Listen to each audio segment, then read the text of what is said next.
ঢাকা-টাঙ্গাইল মহাসড়কের রড বোঝাই ট্রাক উল্টে নিহত 15 জন। বুলডোজার চালিয়ে র্যাব ক্যাম্পের দেয়াল গুড়িয়ে দিল সন্ত্রাসীরা, রাস্তা কেটে প্রতিবন্ধকতা। ঈদের প্রধান জামাত সকাল 7:30টায় অংশ নেবেন রাষ্ট্রপতি ও প্রধানমন্ত্রী। গোপন আস্তানায় মোজতবা খামেনি, অবস্থান জানেন না ইরানের শীর্ষ কর্মকর্তারাও। 2 রানে 6 উইকেট নিয়ে বিশ্ব রেকর্ড। কাজী নজরুল ইসলামের 127তম জন্মবার্ষিকী আজ।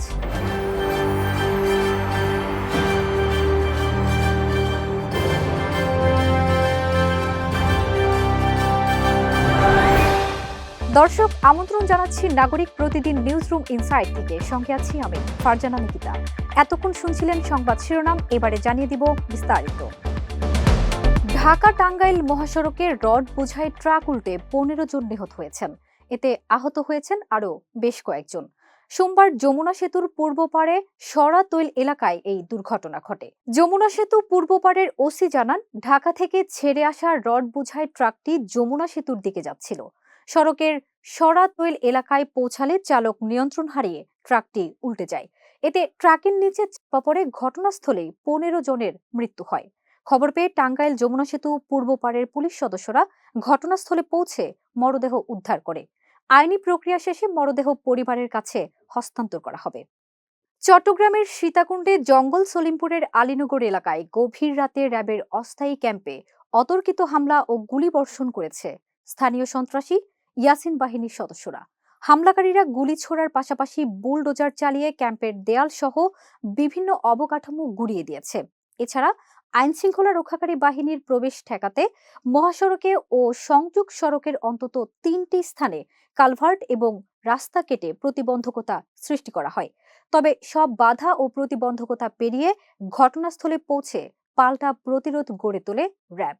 এ সময় ঘটনাস্থল থেকে বেশ কয়েকজনকে আটক করা হয়েছে বলে জানিয়েছে সংস্থাটি। জাতীয় ঈদগাহ মাঠে ঈদুল আজহার প্রধান জামাত সকাল 7:30টায় অনুষ্ঠিত হবে। জামাতে অংশ নেবেন রাষ্ট্রপতি মোহাম্মদ শাহাবুদ্দিন ও প্রধানমন্ত্রী তারেক রহমান। তবে প্রতিকূল আবহাওয়া হলে প্রধান জামাত অনুষ্ঠিত হবে সকাল 8টায় বাইতুল মোকাররম জাতীয় মসজিদে। সোমবার ঢাকা দক্ষিণ সিটি কর্পোরেশনের প্রশাসক মোহাম্মদ আব্দুস সালাম এই তথ্য জানান।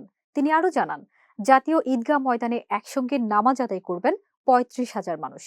প্রবেশের জন্য 4টি ও বের হওয়ার জন্য 7টি গেট থাকবে। ইরানের সর্বোচ্চ নেতা মোজতবা খামেনি গোপন আস্তানায় আত্মগোপনে রয়েছেন এবং বার্তা আদান প্রদানে ব্যবহার করছেন বিশেষ দূত।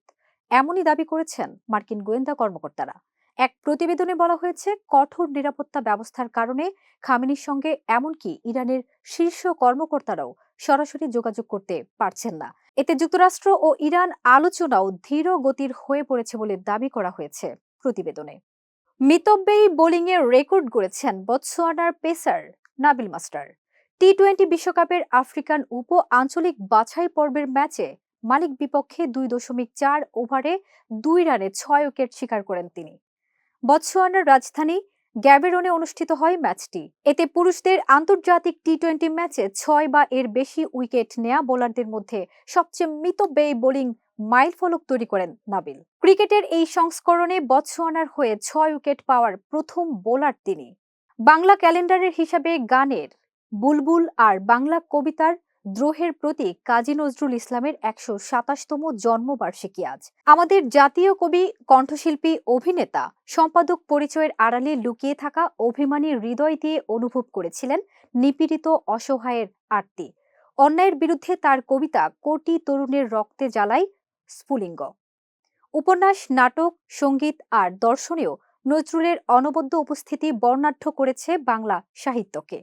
সৃষ্টিশীল এক অনন্য প্রতিভার নাম কাজী নজরুল ইসলাম, যিনি একাধারে কবি, সাহিত্যিক, গীতিকার, নাট্যকার, চলচ্চিত্র অভিনেতা। শিল্পকলার নানান শাখায় ছিল তার অবাধ স্বচ্ছন্দ বিচরণ। দর্শক, এই ছিল নাগরিক প্রতিদিন নিউজরুম ইনসাইড থেকে সর্বশেষ। পরবর্তী সংবাদ দেখার আমন্ত্রণ জানিয়ে বিদায় নিচ্ছি।